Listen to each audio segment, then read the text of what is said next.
La espada de Damocles.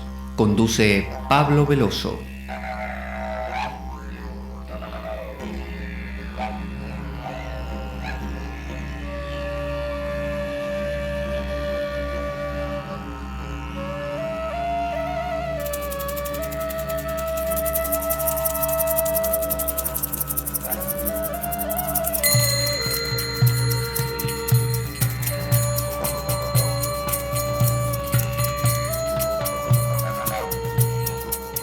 Tal como lo cortés no quita lo valiente, así lo hilarante no quita lo profundo.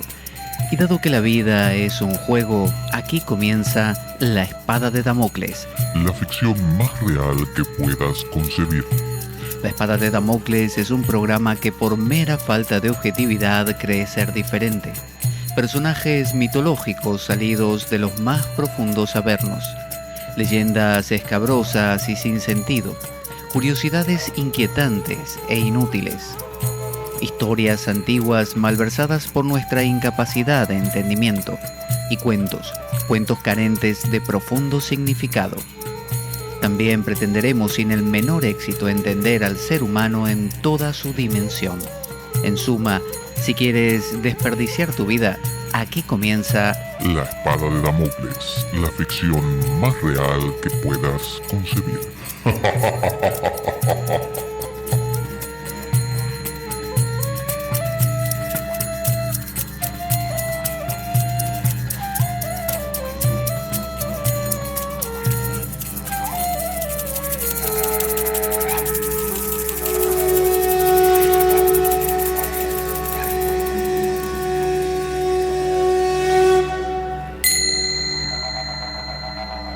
La espada de Damocles. Conduce Pablo Veloso.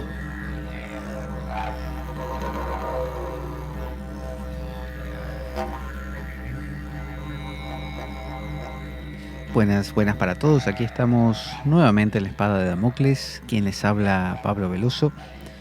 Y vamos a comenzar hoy a conocer a un gran personaje que hemos nombrado ya en varias ocasiones y es nada menos que Evagrio Póntico. Evagrio Póntico lo hemos conocido por intermedio de Casiano, cuando hicimos el programa sobre Juan Casiano, y es uno de los padres del monacato occidental, ya que en aquel tiempo inicial, allá por los años 300 en adelante, cuando todavía no se había instaurado el concilio de Nicea, bueno, en realidad cuando él nace sí, pero quiero decir allá por los 300, el siglo IV, lo que se conoce como el siglo IV, es cuando muchos cristianos eligen irse del lío de Roma a vivir a los desiertos, sobre todo en la zona de Egipto. El Imperio Romano les parecía un lugar lleno de excesos, lleno de dioses múltiples que no tenían ganas ellos de afrontar, compromisos con el Estado que les parecía que traicionaban sus propios principios, es decir, buscaban una vida diferente. Entonces muchos empezaron a ir a vivir justamente al desierto. Esto ocurrió en gran medida en Egipto. Y también para poder ejercer su cristianismo sin problemas, ya que estaban siendo perseguidos.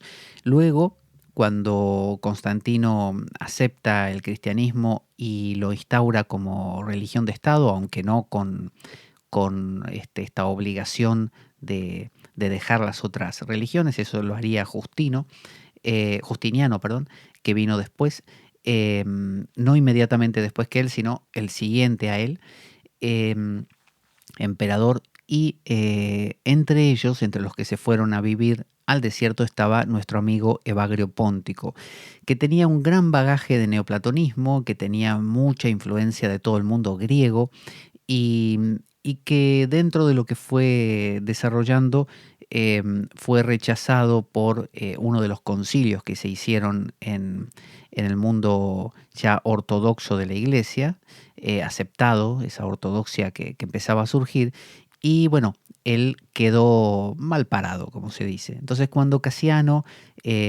un rumano, empezó a recorrer a todos los padres del desierto egipcio para obtener destilar esa sabiduría que él esperaba encontrar, bueno, no la encontró. y solamente dio, al dar con Evagrio Póntico, encontró ahí esa profundidad que buscaba. Solo que claro, el problema era que Evagrio estaba mal visto, por lo tanto él, si volvía a casa y se ponía a hablar de lo que decía Evagrio, directamente lo iban a prohibir a sus escritos, lo iban a bloquear. Entonces decidió hablar de lo mismo, solo que primero sin citar en ningún momento a la fuente, sin citar a Evagrio Póntico, y por otro lado, Evagrio solía utilizar términos griegos y él empezó a utilizar términos latinos. Y de esa manera evitó todo problema y como buen caballo de Troya, toda esa información entró en el occidente y formó los fundamentos del monacato occidental. Así que vamos a ver quién era este personaje, quién era Evagrio Póntico y qué decía de interesante, ya que era él y mucha gente de esa época en esas condiciones eran grandes psicólogos, porque eran gente que tomaban contacto con la mente, con la psique, reflexionaban. Usted dirá, bueno, todos tomamos contactos con la psique. No, todos nos movemos en el ámbito de la psique, pero conocerla es otra cosa, ¿no? Entonces, psicología justamente significa logos, ¿no? Hablar, explicar, ¿no? Hacer entendible la psique. Entonces, la psicología es desarrollar un discurso que explique lo que pasa en la psique. Eso no lo hace todo el mundo hoy en día. La mayoría de la gente son o somos, vaya a saber, relatores. Simplemente contamos lo que hicimos, lo que vamos a hacer y lo que estamos haciendo, y el otro hace lo mismo, y luego nos despedimos hasta el día siguiente y al día siguiente nos volvemos a encontrar y contamos la película que vimos, el lugar donde fuimos, la cosa que compramos o lo que vamos a comprar. Con lo cual jamás hay una pregunta de por qué me siento así, por qué me pasa esto, cómo puedo evitar tal otra cosa. Eso no ocurre. Normalmente cuando algo nos molesta, como una depresión, una angustia, simplemente vamos al médico, tomamos la pastilla que nos da, se nos va la mala sensación y le contamos otra vez a nuestro amigo, tú sabes que fui al médico porque me sentía mal y bla, bla, bla, me dio la pastilla, me la tomé y ahora ando mejor. Es decir, nunca hay una reflexión. Entonces, esta gente sí reflexionaba, como también los antiguos griegos, obviamente Platón, Aristóteles, Parménides, Heráclito, todos ellos y todos los que les continuaron, obviamente reflexionaban, de eso se trata la filosofía, pero digo, habitualmente no lo hacemos. Bueno, Evagrio, estoy usando un libro que se titula, por si quiere buscarlo, se titula Evagrio Póntico, Obras Espirituales, Biblioteca de Patrística. Es la colección y la editorial es Ciudad Nueva. Editorial Ciudad Nueva es un libro de tapa naranja que contiene varios textos de él, no todos. Me hubiera gustado que los tuviera todos, pero no los tiene todos. Tiene el Prácticos, espere que encuentro el índice, donde lo tiene el índice.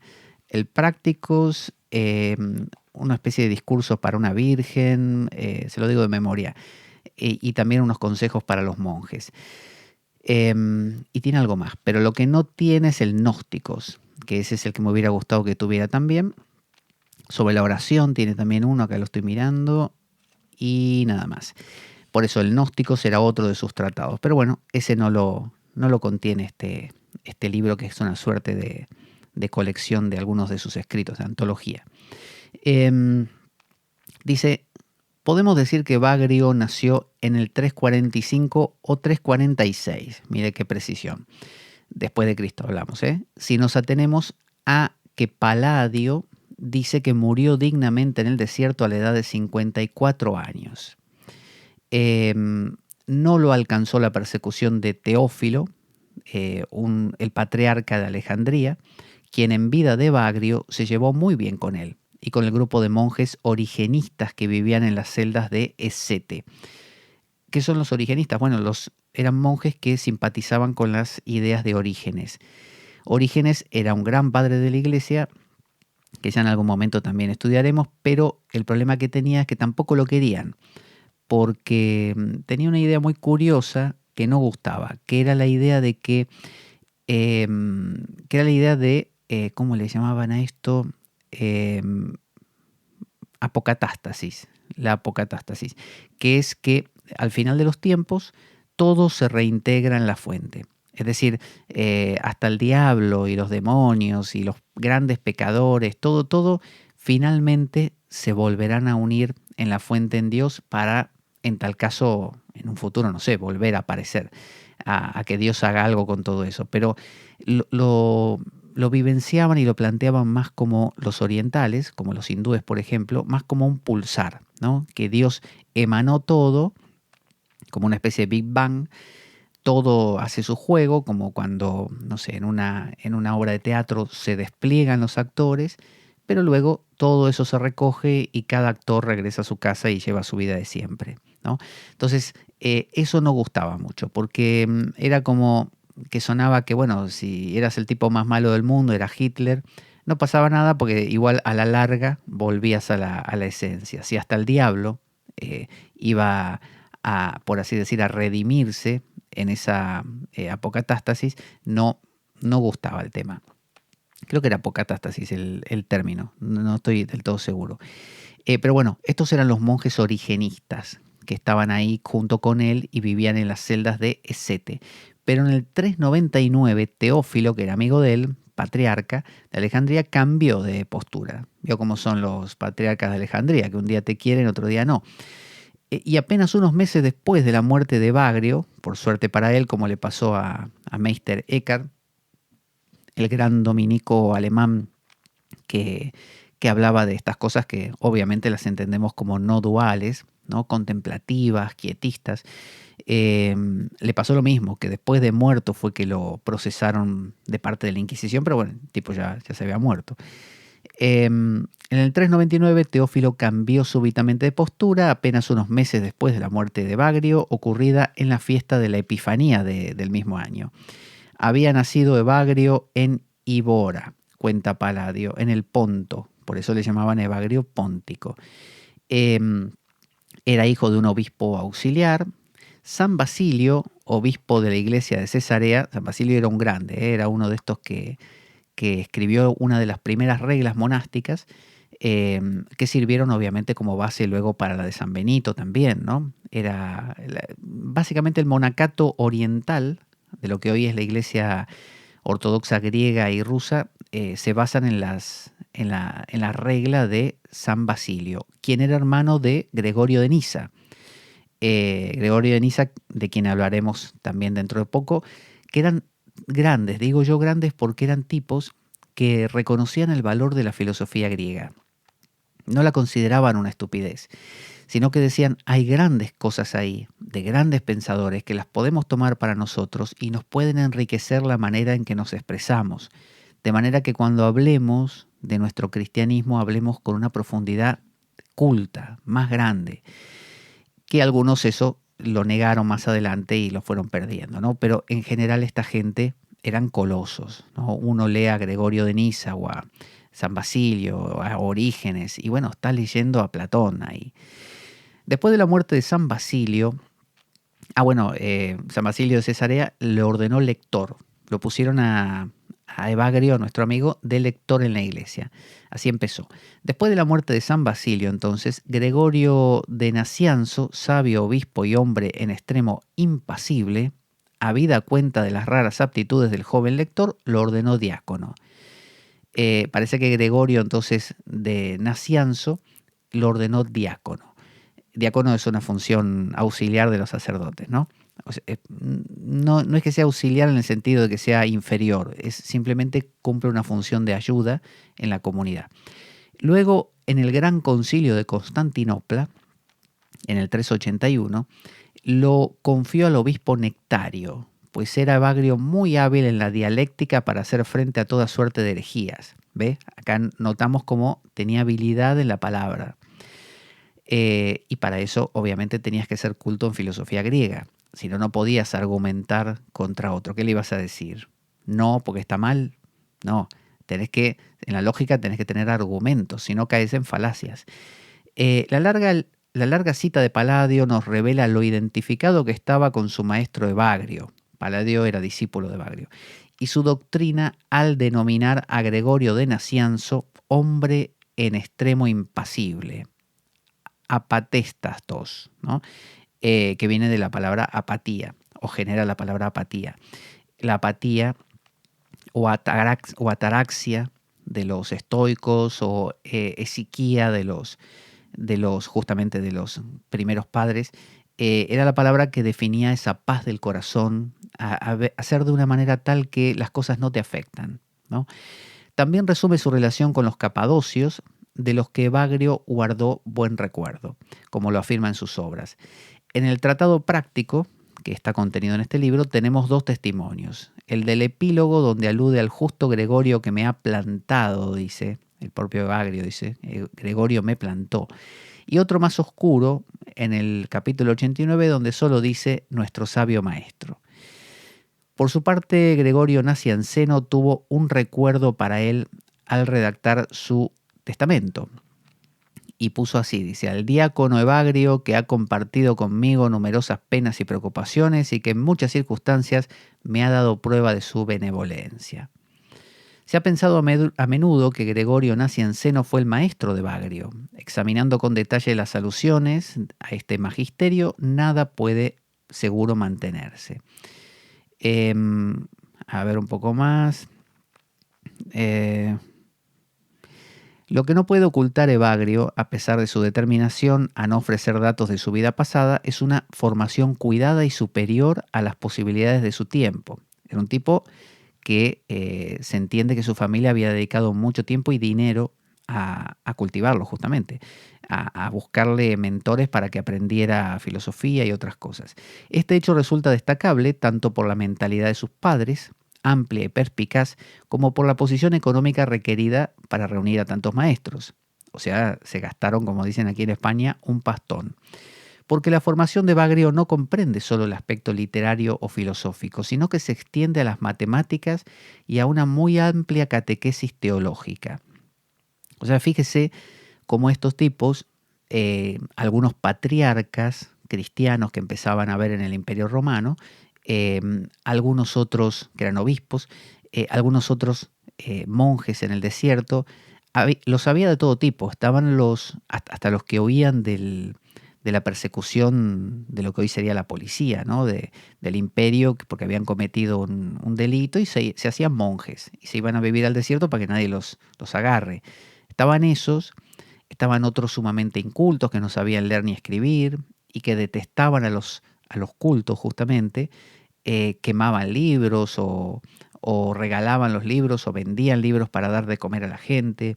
Hay un evento de uno de estos padres del desierto que le dice a otro, tú, teniendo esos libros y habiendo tanta gente que se muere por no comer, y tú teniendo esos libros, ¿por qué no los vendes y los alimentas de una vez? Y eran libros religiosos, y el tipo le decía que no necesitaba libros, sencillamente porque él seguramente no sabría leer tampoco. En cambio, por otro lado, teníamos otros que eran súper cultos, como el caso de Evagrio, y han sido los que han sentado precedente. O sea, gracias a un Evagrio sale un Casiano, y gracias a un Casiano se arma el monacato occidental, aparece un Benito que se fundamenta en un San Basilio, en un Evagrio y así.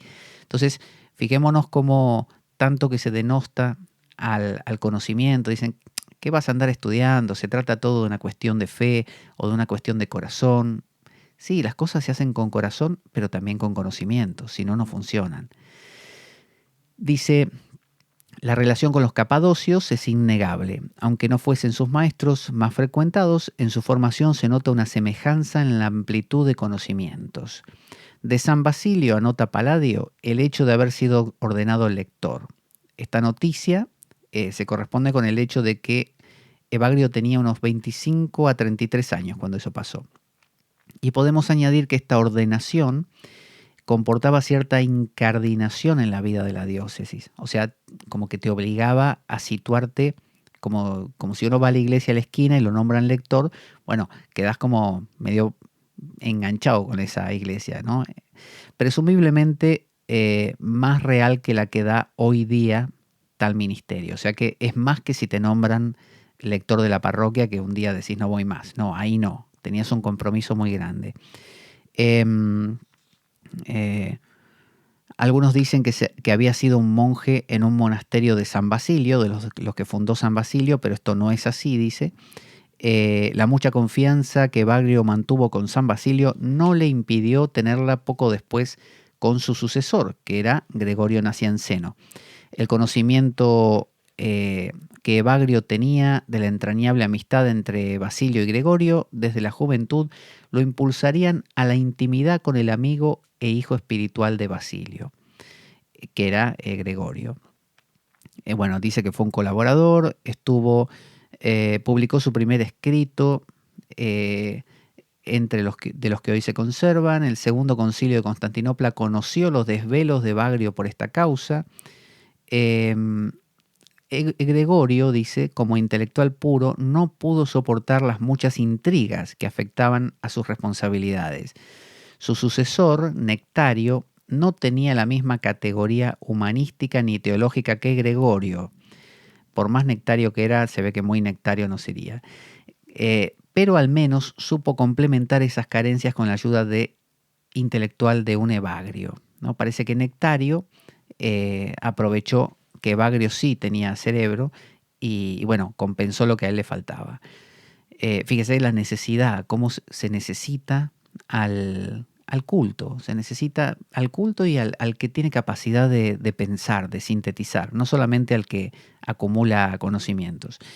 Las peripecias que pasó Evagrio cuando decidió hacerse monje, según la historia lausíaca, contiene algunos rasgos fabulosos. Esto no invalida el fondo del relato paladiano. O sea, está diciendo, todos los relatos de los monjes, como San Atanasio que hablaba de San Antonio, te lo agrandan y te ponen cosas así míticas. Pero bueno, uno puede tamizar y saber que en el fondo hay un fondo de coherencia, ¿no? Dice que despojado de lo que son visiones y apariciones, podemos admitir como un género literario para explicarnos la opción monástica de Bagrio. Inclusive dice, el cual, ante las insidiosas proposiciones de una dama de la nobleza que se enamoró de él, concibe el propósito de alejarse del mundo. O sea que se ve que había una mujer que se enamoró de él y él dijo, no, porque me quiero hacer monje. No solo porque peligrara su virtud, dice, sino porque los celos del marido de la dama, estaba casada, que era el mismo gobernador, amenazaban su seguridad personal. Bien Evagrio, muy bien, eso hay que hacer, hay que irse, porque mujer casada, problema ahí seguro. Ahora dice, sale de Constantinopla entonces sin dar tiempo a que se desencadenen los acontecimientos, o sea, antes de que le pase nada, y se dirige a Jerusalén, movido por sus deseos de hacerse monje. Pero no es todavía una decisión madura. Con el temor se mezcla el apego a sus cualidades intelectuales. No, claro, dice quiero hacerme monje, pero claro, a mí me gusta estudiar, ¿qué hago? A su bienestar material también y a muchas posibilidades de llegar a ser obispo, ¿no? O sea, se le mezcla todo, porque si te haces monje, probablemente no puedas tener la cantidad de libros que tenías cuando no lo eras, ni tu buen pasar, ni posibilidades de crecer socialmente como esto, de ser obispo. En Jerusalén trata con Melania y no obstante no acaba de decidirse a dar el paso, que no es Melania Trump. Mientras tanto, una enfermedad repentina y seria, 6 meses en cama lo tuvo, le hace reflexionar. Y una enfermedad de 6 meses en cama te hace reflexionar. Y Melania, que lo había recibido como a un hijo, acoge su confesión y motivo del viaje. O sea, ahí el tipo se sincera. La vida monástica del desierto le pareció la purificación más apta para purgar y dominar sus ardores juveniles. Dice, he sido arrojado al desierto como al destierro, para sufrir la pena de mis numerosas iniquidades. Tú reza por mí, te ruego, le dice a Melania, para que pueda pagar el tributo y escape al enemigo y a los tormentos que me han preparado sus manos. O sea que el tipo estaba más que nada asustado de sí mismo y de sus propias tendencias. Entonces como que quería cortar por lo sano y su intención de hacerse monje era tratar de vencer aquello contra lo cual él se sentía impotente. Entonces dice, decidido tras su dramática experiencia a tomar el hábito de monje, recupera la salud con la misma sorprendente rapidez con que la había perdido, tal vez debido a su agudísima sensibilidad. Y una vez restablecido, Evagrio se dirige a Egipto. La vocación de Bagrio tuvo los vaivenes propios de una decisión muy comprometida. Dice, incluso su seguridad revela inmadurez, ¿no? Es decir, el hecho aquí pone inseguridad, pero seguramente es seguridad. Esa seguridad que dijo al principio revela inmadurez. Pero siente la llamada al desierto en la edad adulta. Por ello, podemos suponer en él la consistencia suficiente que hace descartar todo impulso juvenil, ¿no? Como que ahora él mismo lo califica como destierro, no una huida, ¿no? Es decir, que básicamente la vida misma lo empujó ahí. Ya es una decisión mucho más madura. Nada extrañaría que un espíritu probado tantas veces y durante largos años por el atractivo que de lo que había dejado físicamente en pocos instantes, bien pudiese resultar un advertido psicólogo de la asedia en su faceta de inconstancia y sinsabor de la vida monástica. Es decir, todas estas valoraciones que él hizo fueron las que le permitieron luego tener una conciencia muy profunda de la psique humana. Rufino le impone el hábito monástico antes de partir, ¿no? Otro monje le da un hábito monástico, el que será su destino definitivo, elegido por su proverbial prestigio y aptitud para la vida monástica. En Egipto se dirige al desierto de Nitria, en el que habita sus 2 primeros años. Era el paso obligado para acceder a una vida solitaria. O sea, en la época esta de San Basilio, San Basilio ya buscaba que la gente no se lanzara directamente a ser un eremita, porque estaban llenos de eremitas, de gente que se lanzaba al desierto solo, y o bien se volvían locos, o hacían cosas rarísimas, o se perdían simplemente. Entonces, lo que querían es, ¿querés ser monje y vivir solo? ¿Querés ser un eremita, un ermitaño? Bueno, primero tenés que vivir en vida cenobítica, primero en un monasterio con otros monjes para que entiendas de qué va la cosa, para que te veamos, a ver si tenés pasta para eso. Y si realmente tenés madera para ser eremita, se te da el permiso y vas y sos eremita. Entonces eso hizo por 2 años. Tenía que probar antes una vida casi completamente cenobítica, justamente para ser iniciado en la vida anacorética. Da el paso definitivo cuando al cabo de este periodo se interna en la soledad más incomunicada del desierto de Kelia, ¿no? Allí hay otros monjes con los que comparte sus ideales. O sea que finalmente da el paso definitivo 2 años después y se va al desierto de Kelia. La perseverancia en el desierto le exigió resistir tanto a las vacilaciones de su inestabilidad emocional, pues imagínate, estar en el medio del desierto solo, te debe pasar la vida por delante todos los días, hasta adquirir la madurez, como a las halagadoras proposiciones de Teófilo para el episcopado en la sede de Tmuis. Tmuis, difícil de pronunciar porque es T-M-U-I-S. Tmuis. Tmuis. Parece que Teófilo constantemente le estaba diciendo venite para el episcopado de Tmuis. Entonces era una tentación, era como que estoy acá en el desierto, pero si se me pone muy fulero me voy al episcopado. Una misión que podía asumir sin complejos, o sea que él estaba preparado. Si quería ser obispo, podía. Conocía el oficio, dice. A ver. Cita a Amonio, porque Amonio, si no me equivoco, claro, Evagrio, si no me equivoco, estudió quiero verlo aquí, con Amonio Sacas. A ver si lo pone. ¿Dónde está esto? Claro, bueno, pasa que esta biografía es larguísima. En realidad quise leer unos fragmentitos. Vamos a hacer una cosa. Vamos a poner directamente el texto que vamos a tratar y le relato algunos elementos más. Espera que se me salen todas estas pinzas que le pongo al libro. Es un libro que no da las dimensiones y se salta. Vamos a mirarlo aquí en nuestra amiga la Wikipedia. Pues yo tenía la sensación de que él había estudiado con Amonio Sacas, porque el que estudió con Amonio era Plotino y, si no me equivoco, también Orígenes. pero bueno, no estoy totalmente seguro. Bueno, no lo veo aquí a mano, así que no lo voy a asegurar porque quizá me equivoque.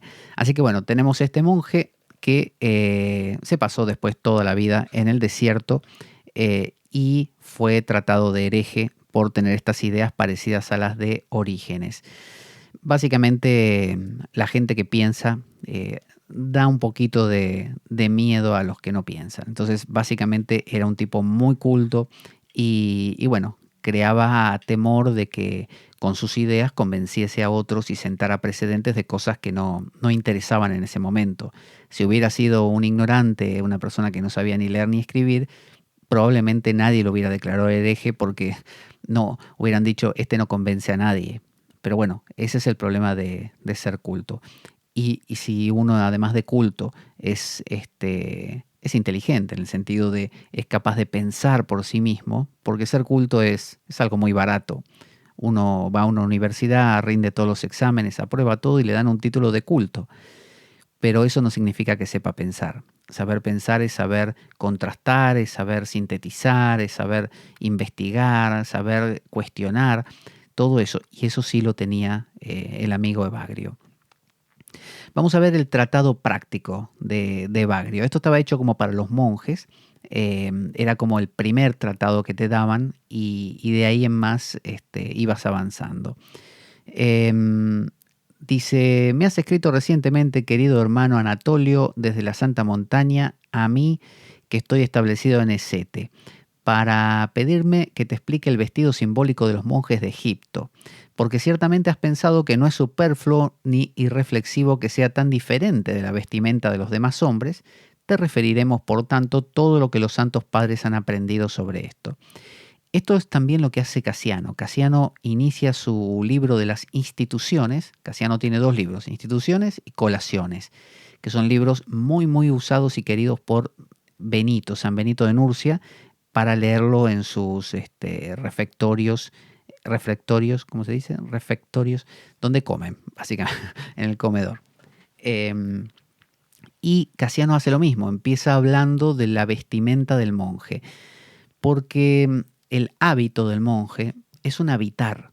El hábito es una manera de estar en el mundo, ¿no? Yo habito el mundo, ¿no? Cuando digo tengo el hábito de salir a correr, tengo el hábito de hacer ejercicio, tengo el hábito de comer sano, es una manera de habitar, es una manera de estar.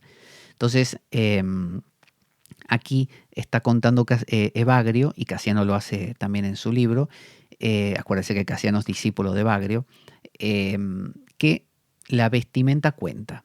Y uno dice, sí, pero ¿qué importa? El hábito no hace al monje. Y dime con quién andas y te diré quién eres. Cuando uno empieza a vestirse, ¿qué le puedo decir? Con, como dicen aquí en España, chupa de cuero, ¿no? O sea, campera de cuero, no sé, con chaqueta de cuero, como si fuera heavy metal, con pinchos y con el pelo, o con el pelo tipo punk, si uno quiere, con una cresta, con un montón de piercing y tatuajes. Bueno, eso es un mensaje que le das a los que te ven, que ya saben cómo abordarte, es un mensaje que te das a vos mismo porque te miras en un espejo y eso es lo que ves, eso es lo que sos. Esa vestimenta te restringe de entrar en ciertos sitios y te abre las puertas de otros. Entonces, el hábito es un habitar. Entonces, tus conductas, las que sean, fumar, drogarte, leer mucho, lo que hagas, te define, ¿no? Y te condiciona. Es tu forma de habitar el mundo. Y los demás entonces te ven y también reaccionan a eso. Por lo tanto, está contando que el hábito del monje es muy diferente a la vestimenta de los demás.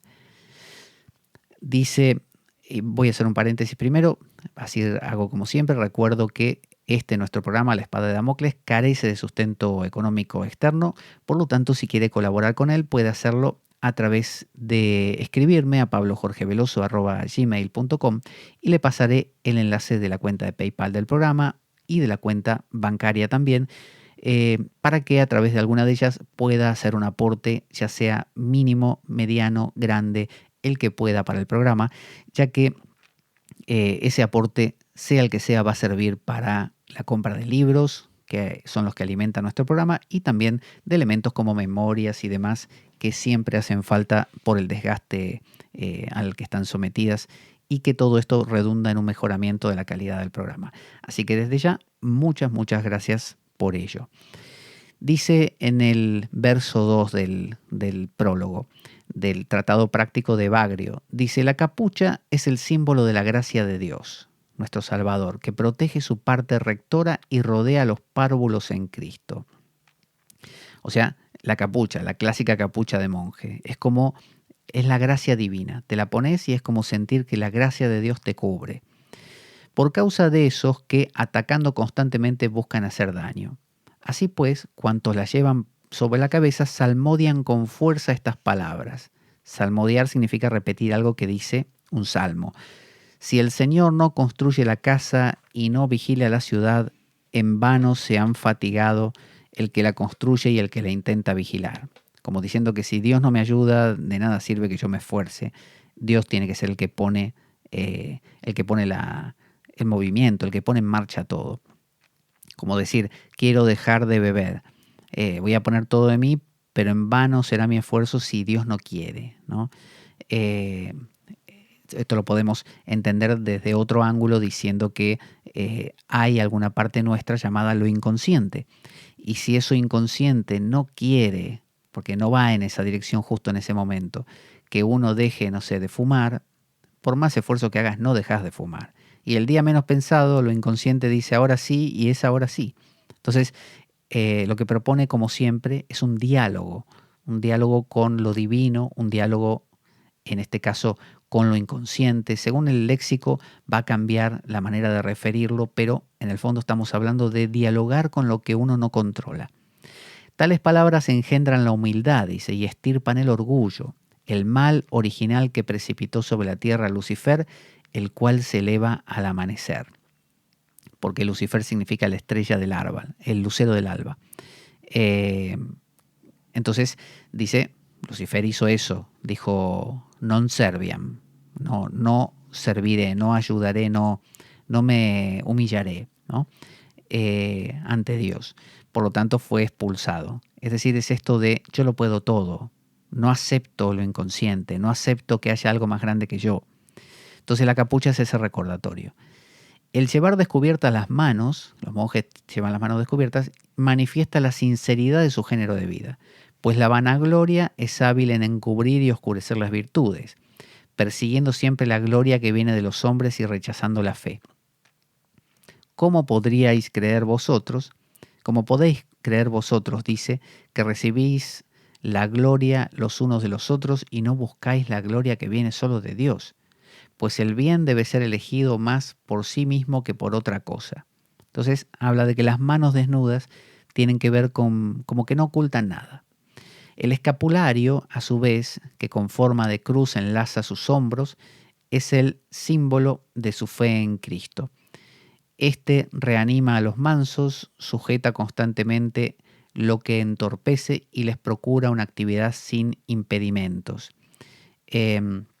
Aquí pone al pie de página el escapulario analabus, por llamarlo de alguna forma, dice, corresponde a una especie de cinta que, descendiendo desde el cuello y rodeando las axilas, ceñía el torso y permitía una mayor movilidad en la actividad corporal. Tengan en cuenta que las ropas de los antiguos no eran como las de hoy, que uno lleva ropas ajustadas al cuerpo, entonces puede hacer lo que quiera. Usted se agacha a buscar algo y la ropa sigue pegada a su cuerpo. Pero si usted usa una túnica, cuando usted se agacha para, no sé, para limpiar el suelo, todos los productos que echó en el suelo la ropa se le va a mojar porque es como una tela que cuelga.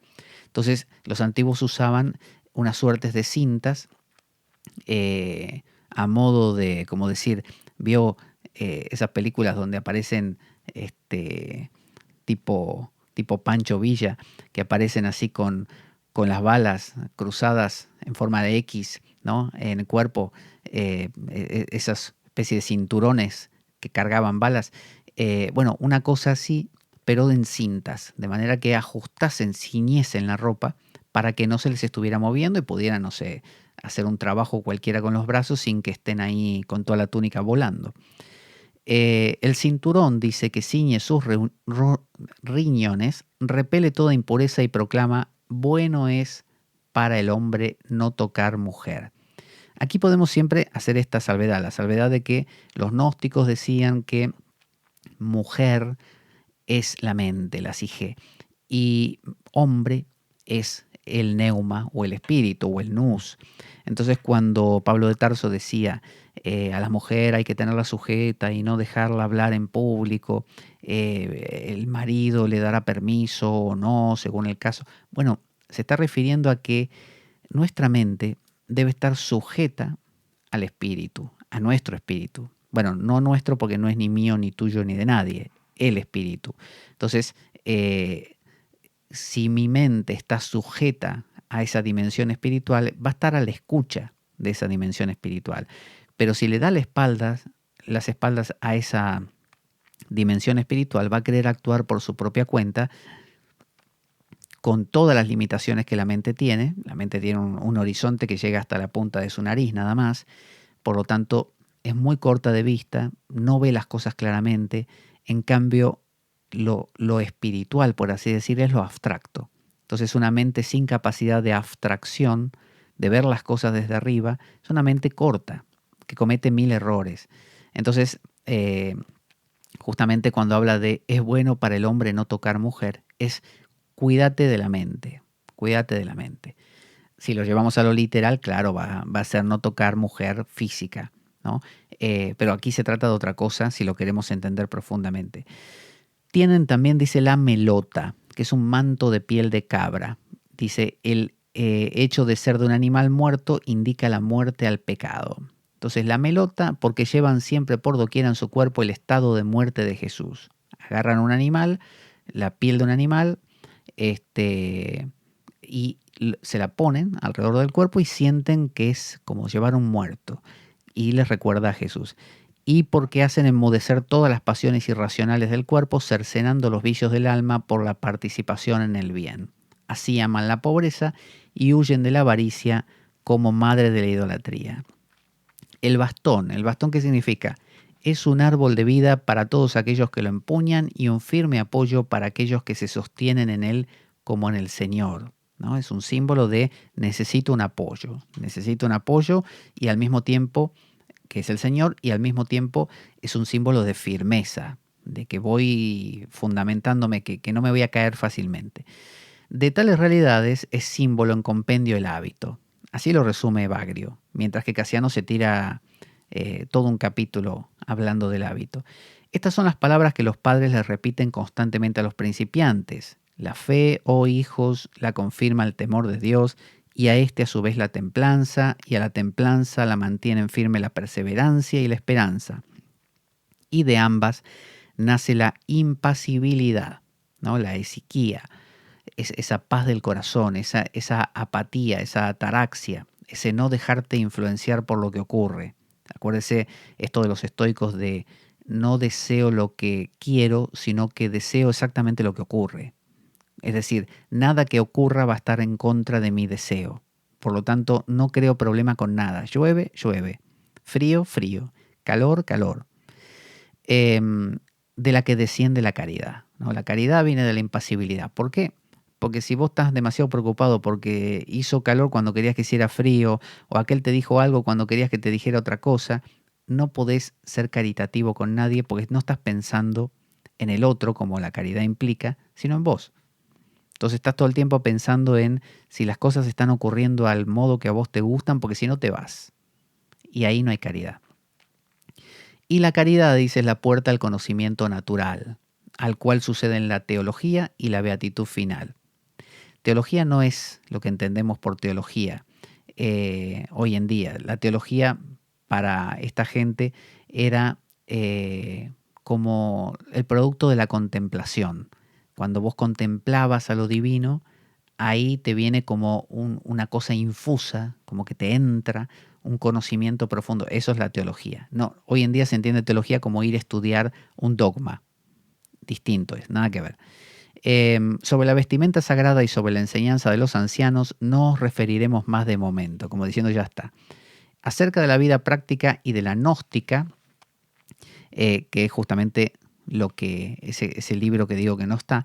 No vamos a exponer minuciosamente por ahora todo aquello que hemos visto u oído, sino eh, eh, dice que lo dividiremos en enseñanzas prácticas en 100 capítulos y la enseñanza gnóstica en 50, además de otros 600.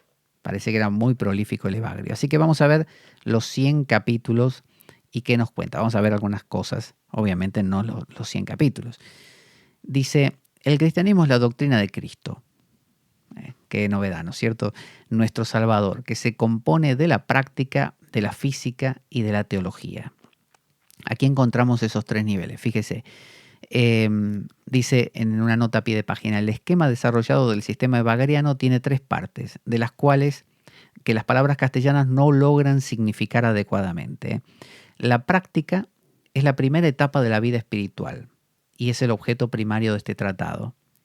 La física y la teología son las que engloban la división bipartita del prólogo, en gnóstica. La física es la contemplación natural de los seres creados y la teología es el conocimiento de Dios. Entonces ahí tenemos los tres. Práctica es el principio, es cómo te vas acercando, cómo te vas iniciando en estas cosas. La física es la contemplación de la reflexión del mundo, de las cosas que ocurren dentro y fuera de uno. Y la teología es el conocimiento divino. Podríamos decir que se refieren a tres niveles del ser, como decir lo corporal, lo práctico, lo mental, lo físico y lo espiritual, la teología, una cosa así. El reino de los cielos es la impasibilidad del alma con el conocimiento verdadero de los seres creados. El reino de los cielos es la impasibilidad del alma. O sea, una persona que está en el estado que los estoicos llaman ataraxia, imperturbabilidad, está en el cielo. Eso es el reino de los cielos, te está diciendo Evagrio. No es algo que después de la muerte, es acá. Esto es el reino de los cielos. El reino de Dios es el conocimiento de la Santa Trinidad que se extiende al igual que la constitución de nuestro intelecto y supera su incorruptibilidad. Él divide reino de los cielos y reino de Dios. Reino de los cielos es el plano de los ángeles, digamos el preternatural, ¿no? Sería como el plano de las ideas platónico, el plano de los arquetipos junguianos. Ese plano lo tocas en la impasibilidad. Si llevas una vida impasible, que no te dejas arrastrar, que tu mente no es como una veleta que se la lleva el viento, captas estos arquetipos. ¿Cómo lo captas? Imaginémonos que, por ejemplo, algo me hace enojar, me hace enfadar. Si algo me hace enfadar, yo ya no voy a ver cuál puede ser la causa original de mi enfado, qué significa el enfado, no voy a ver nada, voy a estar ciego y me la voy a agarrar con alguien y quizás hasta lo trate mal. Sin embargo, si yo estoy tranquilo y de repente algo pasa, yo voy a poder ver, inclusive hasta me puedo enfadar, pero si yo sé ver el enfado y no dejarme llevar por él y observar, hay enfado, no, estoy enfadado porque me enfadé, no, hay enfado. Pablo se enfadó, hay enfado, una cosa así, más despojada. Si puedo ver eso, voy a poder examinar entonces bien las causas. Esas causas es el equivalente en un término teológico de los ángeles. Bueno, estoy viendo a los ángeles, estoy viendo la ira del arcángel Miguel, que es la misma que en mi vida cotidiana puede ser mi ira contra el mosquito que me quiere picar. Pero si yo lo remito a lo profundo, tengo la ira original, ¿cuál es? La de San Miguel, por ejemplo, ¿no? El general de los ejércitos celestiales, San Miguel. Entonces, para conocer eso tengo que estar en un estado de ataraxia, de imperturbabilidad. Ahora, si yo quiero tocar el reino de Dios, que ya estamos hablando del plano supremo, directamente el Padre de todo, el vacío, el silencio, es el conocimiento, dice, el reino de Dios es el conocimiento de la Santa Trinidad, que se extiende al igual que la constitución de nuestro intelecto y supera su incorruptibilidad. Dice, a pie de página, dice, el fin del intelecto, el nous, es el conocimiento de los seres o contemplación natural y equivale al reino de los cielos. El conocimiento de la Trinidad supera al intelecto en su incorruptibilidad, que resulta insuficiente, pero también colma el intelecto por cuanto ha sido creado con ese fin. Es decir, te está hablando de dos niveles. El nivel del intelecto, del nous, del espíritu, del neuma, es esa capacidad que tiene la mente bien, bien, bien sutil de captar esos principios, el origen de tu enfado, por ejemplo. Eso es el reino de los cielos. Quien toca eso es como decir, he tocado las causas. Genial. Pero dice, hay algo más. Hay el reino de los cielos. Y eso le llama a él el conocimiento de la Santísima Trinidad. Lo que uno ama, eso mismo desea apasionadamente, dice Bagrio. Y lo que desea, lucha también para obtenerlo. O sea, si te gusta algo, lo querés. Y si lo querés, tenés que pelear para conseguirlo. Todo placer empieza por el deseo. Y el deseo lo engendra la sensación. O sea, para que algo te atraiga, tenés que haber tenido alguna sensación. Por ejemplo, yo voy caminando por ahí y, no sé, huelo comida. Y justo yo vengo, o sea, no he comido y de repente huelo comida y esa sensación despierta un deseo y lo siguiente que me viene a la mente es, ¿dónde está la comida? En ese restaurante. Voy al restaurante, quiero comer. O sea, el deseo se pone en marcha. Ya que lo que está privado de sensación también está exento de pasión, ¿no? Al pie de página dice, el anacoreta renuncia a las sensaciones que engendran deseos de los que no sería fácil sustraerse si buscase satisfacerlos y amar lo que desea. Entonces, está diciendo, el anacoreta o el eremita, siguiendo este principio, lo que dice es, si yo huelo la comida y me da ganas de comer e ir a buscarla, si yo, en lugar de hacer eso, me aparto a un lugar donde no huela comida, va a haber menos posibilidad de que me den ganas de buscarla, ¿no? Puede venirme del recuerdo, por ejemplo. Me puede venir un recuerdo del olor de una comida sabrosa que comí, pero por lo menos no va a estar la impresión sensorial directa. Es decir, si yo soy alcohólico y me estoy recuperando y voy a un sitio donde está lleno de bares y de carteles que venden whisky, cerveza y publicidades, y bueno, voy a caer muy fácil, porque enseguida eso a través de los sentidos me convoca. Pero si yo soy una persona sabia, voy a decir, no, mira, voy a tratar de no andar por zonas donde esté esta oferta, porque la carne es débil, como dicen. Entonces, eso es mucho más sabio. Esto es lo que hace un eremita. El eremita sabe que como usted o como yo, somos tentados por todo, todo te lleva, mirando, oyendo, oliendo, saboreando, los sentidos te arrastran a. Bueno, disminuyen por lo menos eso, esa rama la cortan. Entonces, de esa manera, ahí hay un problema menos para caer. ¿Por qué le importa a una persona no caer? Bueno, porque la idea es esta, cuando estás cayendo en la consumación de un deseo, o sea, vas a consumar lo que querías, a comerte el plato de tallarines en el restaurante, y cuando te lo estás comiendo, se acaba, se sacia una necesidad, ¿no? Una ansiedad, una ansia, se sacia. Y cuando se sacia, ya está, se apagó. La idea es que en esa ansiedad hay una información, hay algo que te estás perdiendo. Entonces, los eremitas lo saben y por lo tanto prefieren privarse, aunque les quede la patata caliente en las manos y no sepan qué hacer, porque dicen, mientras tenga esta patata en las manos yo puedo aprender un montón. Ahora, si yo voy y lo cancelo, me sacan la patata, digamos, me como el plato de tallarines, hasta que me vuelva a dar hambre no va a haber nada que yo pueda estudiar o aprender. Con lo cual no voy a progresar, no voy a saber más, no voy a crecer. Es como decir, no sé, si soy un asesino y me pongo a matar gente, ya está, se me pasa hasta que me den ganas de matar otra vez. Pero si yo soy asesino y me abstengo de matar, voy a tener que confrontarme con mi necesidad de matar y voy a empezar a mirar en vez de hacia afuera, hacia adentro y voy a descubrir qué me mueve. Si yo quiero saber qué me mueve a matar gente, no sé, un miedo, no sé, una búsqueda de un placer que tiene que ver con esto o aquello, no lo voy a saber a menos que me abstenga de matar. Si mato se pierde la intensidad y ya no veo. Dice, contra aquellos que llevan vida solitaria, los demonios luchan sin armas, mas con los que se ejercitan en la virtud, en los monasterios o en las comunidades, preparan a los más negligentes de entre los hermanos.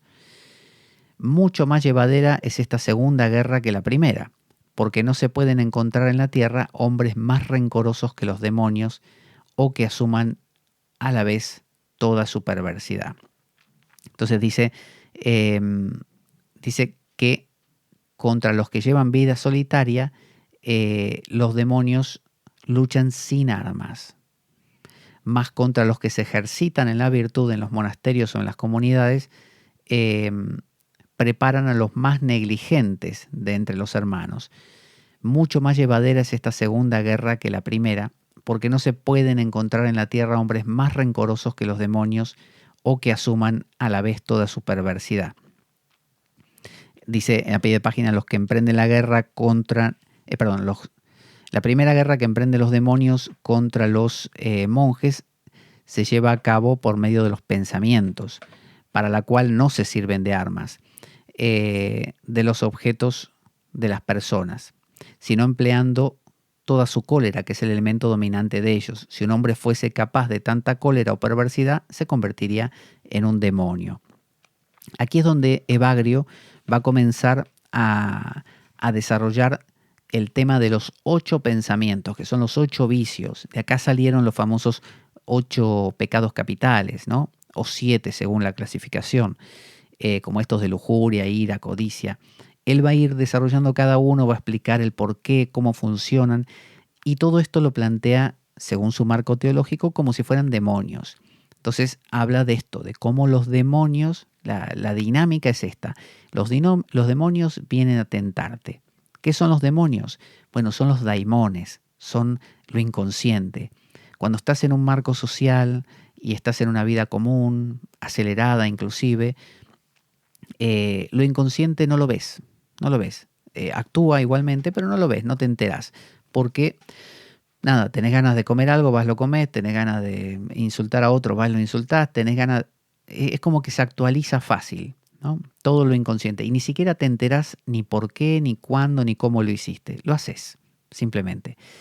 El anacoreta o el ermitaño es el monje, aquel que decide irse al desierto porque ahí no tiene esa celeridad, esa velocidad para poder consumar, llevar a cabo lo que lo inconsciente te pide, lo que los demonios te piden. Entonces, claro, el demonio, digamos, se expresa con una magnitud superlativa para el monje, porque al no poder consumar tu deseo, porque claro, no hay comida, no hay mujeres, no hay diversiones, no hay placeres, no hay nada en el desierto. Entonces te enfrentás directamente con eso, con lo que lo inconsciente plantea. Y la idea de luchar contra los demonios no es represión, es generar una identidad. Porque el no genera identidad, el sí no la genera, el sí te deshace. Si vivimos en una sociedad dedicada al placer y a la satisfacción inmediata, no mediata, sino inmediata de todas las pulsiones, no existimos. Porque si yo tengo ganas de comer y como, tengo ganas de dormir y duermo, tengo ganas de hacer esto y lo hago, y no hay austeridad, no hay privación, no hay una especie de dilación, ¿no? No hay una mediación, yo directamente no existo, porque soy mis pulsiones. Y esas pulsiones son lo inconsciente. Entonces, la idea del monje es generar una especie de virtud, un arete, una isla de orden, donde el monje dice no. Mira la cara a esas energías, sabe que están ahí, pero no cede ante ellas, pero las conoce, dialoga con ellas, con estos demonios. Por lo tanto, pelear es una forma de dialogar. Es una forma de interaccionar, es una forma de fecundarse mutuamente. Entonces, el monje es aquel que decide crear una identidad a través de reafirmarse en su posición, pero mirar aquellas cosas que se ciernen. Mientras que la persona en una ciudad normalmente simplemente está manejada como un títere por hilos, con los hilos de un titiritero que es su inconsciente. pero no lo nota, no se entera. Entonces el monje se entera de lo inconsciente, dialoga con lo inconsciente, pero mantiene una identidad. Es una cosa muy curiosa. Vamos a ver en la siguiente ocasión los 8 pensamientos entonces, u 8 pecados capitales también, de Evagrio Póntico. Ya ve el nivel de profundidad psicológica que tiene esta aproximación evagriana, que es la que influenció a Casiano, que es la que influenció a Benito y que es la que influenció a todo el monacato occidental y que es lo que influenció a toda nuestra cultura occidental. Le recuerdo que está mi libro, Sadhana al Camino Interior, en Amazon en formato papel y digital. También tenemos los cursos que doy siempre. Me puede escribir para información a pablojorgeveloso@gmail.com. Ahí le informaré sobre los temas que le interesen. Puede ser astrología, tarot, oráculo Lenormand, cartomancia, un libro en particular como Yoga Sutra, Bhagavad Gita, este mismo libro, lo que usted quiera lo podemos profundizar en forma de un estudio conjunto. Lo hacemos de forma individual y por Skype. Y también está el reordenamiento vital, que son sesiones, en este caso ya para trabajar una cuestión, una problemática más de índole personal del consultante, donde de manera individual también plantea su cuestión y de mi parte yo hago más que nada preguntas, más que dar consejo, que no, eso no lo hago. Así que muy bien, vamos a nuestra cortina de despedida. Yo soy Pablo Veloso, esto es La Espada de Damocles. Buena vida para todos, buena semana y Avanti Damocleanos.